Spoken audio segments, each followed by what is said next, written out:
You say you never heard the president say the N-word. You describe him as incredibly racist, telling you Black and Hispanic people were too stupid to vote for him, and that any country run by a Black person was an expletive. But you do say he had a particular hatred for Barack Obama that was so deep he once hired a faux Obama impersonator just to belittle him and fire him on camera, which is really bizarre, in my opinion. What do you think is at the core of his obsession with President Obama and his need somehow to discredit him and disrespect him?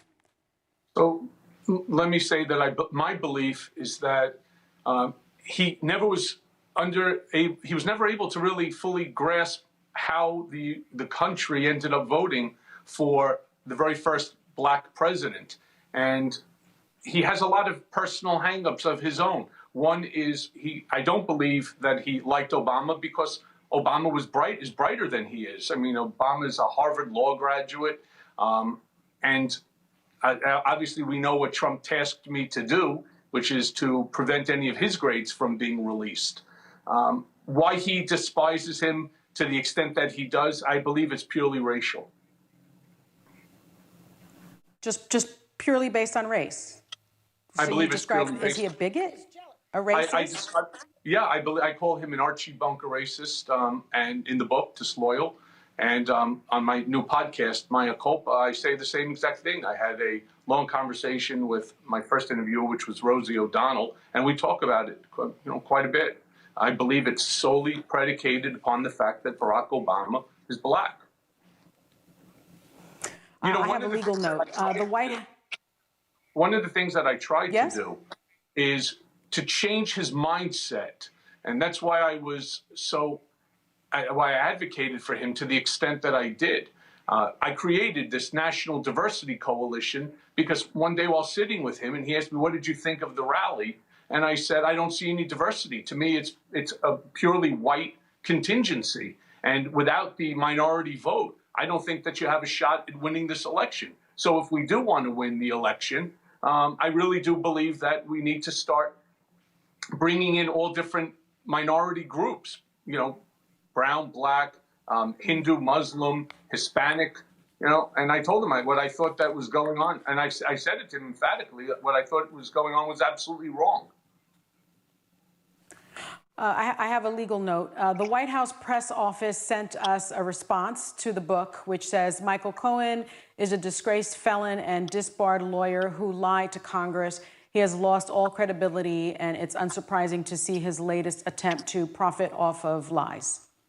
Yeah, I've seen that. I've seen that also, and it's the typical response that you would expect to come from the White House and from Donald Trump. I mean, the man, lies to the American people. I think that the number's at 30,000 and climbing on a daily basis. He's lying about COVID. The man will lie predicated based off of a tape that has his own words on it, and he'll say, that's not what I said. Michael, it is exactly what you said. And it's exactly what the American people heard. And my attempt, again, with the book, is in order to inform the reader on not 18 different segments of sitting with Trump, but 180,000 of them. Michael, I want to make sure I get to this next question. Just as you say, Trump had you manipulate stories and polls and spread disinformation to make him look good. Now this continues in Trump's administration with him playing down the global pandemic. Can you explain why these people surrounding him are so willing to compromise their integrity, their character, their own legacies in their families, all for Trump? What is it about him? Like I've expressed in Disloyal, and I talk about it again on Mea Culpa, it's Trump derangement syndrome.